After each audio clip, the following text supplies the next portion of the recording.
Happy Halloween, everyone, or as some of the myths and legends might say, Happy Samhain Eve.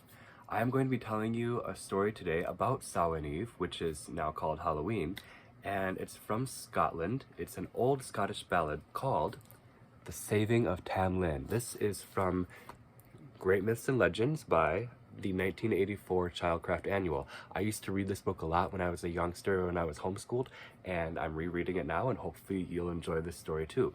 Let's go. Just a quick preview. This is a story about a brave girl who defied the dangerous magical powers of the fairies in order to save the man she loved. Let's get it. In a wee cottage near a wide forest in Scotland lived a farmer and his wife and his daughter. The daughter's name was Janet. As soon as Janet was old enough to understand, her parents warned her not to go into the forest. It was well known that the fairy folk roamed in these woods, and there was no telling what they would do to anyone they might meet. As a child, Janet stayed far away from the woods, but as she grew older, she strayed nearer. And when she was finally a grown woman, she decided she wasn't a bit afraid of the fairy folk. And one day she walked into the woods to pick some wild roses. She had hardly been in the forest any time at all when a young man dressed all in green stepped out from among the trees and smiled at her. He had a very nice smile, and she was soon talking with him as if he were an old friend. He told her his name was Tam Lin. After that, Janet went into the woods each day to be with Tam Lin, for she found that she liked him very much. One day, while they were walking, Janet asked Tam Lin to come home with her and meet her parents. Sadly, Tam Lin shook his head. "I cannot leave this forest, Janet," he told her. "There is a spell upon me. I am a mortal like you, but I belong to the fairy folk. Long ago, when I was a little boy, they stole me from my home, carried me to fairyland, and bound me with enchantments. By day, I can walk and hunt in these woods, but at night I must return to fairyland." Janet was saddened to hear that, for she was beginning to hope that she and Tam Lin could become married. But she kept coming into the woods each day, and she and Tam were happy just being together. But one day, in late autumn, when Tam stepped out of the trees to meet her, Janet saw that he was far from happy. His eyes were sad and fearful, and his mouth was grim. "Tam, what is the matter?" she asked anxiously.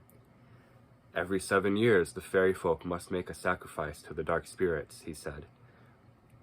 "This is the year the sacrifice is to be made. The time for drawing is near, and I have been chosen to be the sacrifice."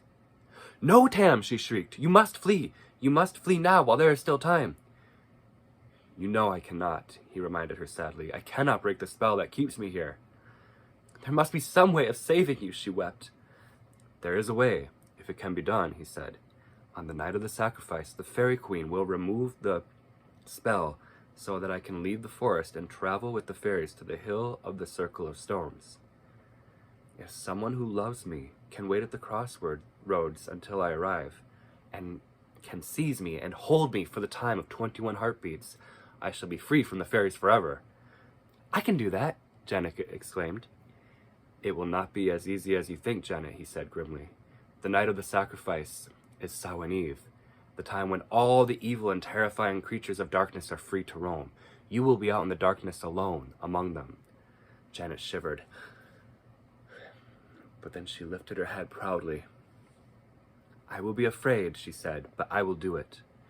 "There is even more," Tam Lin told her. "When you seize me, the fairies will use their magic to make you let me go. It will be fearsome, painful, and dangerous. They will make you see and hear and feel dreadful, terrifying things. You will want to let go of me and run and hide. You will want to let go of me to stop the terrible pain. I will hold on tight to you no matter what they do," she said, looking into his eyes. "I will set you free." "I think that perhaps you can," said Tam, becoming more hopeful. "You are very brave, but I will hope and pray that you do not come to harm on Samhain Eve trying to save me." As the days passed and the day of Samhain Eve, which we call Halloween, arrived, As soon as the sun set, most people went into their homes. Fearing the creatures that roamed in the darkness that night, they stayed inside with their doors barred. But Janet slipped out of the house without her parents knowing and hurried to the crossroads. There she crouched, huddled in her cloak, trying to make herself as hard to see as possible.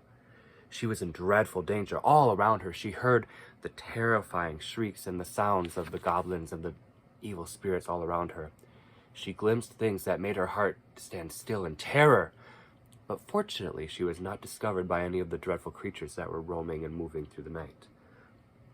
It was nearly midnight when she heard the sounds of many people coming up the road behind her. Toward her. Soon, she could see who was making the sounds. It was a long procession of the fairy folk taking Tam Lin to be sacrificed. The fairies rode horses and they were dressed like fine lords and ladies. Their faces were beautiful, but their eyes were like chips of silvery ice. Then Janet saw Tam Lin. He was dressed in a white robe and walked sadly, his head down, between two black-robed fairy wizards. Janet waited until he reached the place where she crouched. Then she leaped up, sprang forward, and threw her arms around him. The fairies halted. Their faces shone with anger, and they hissed like serpents.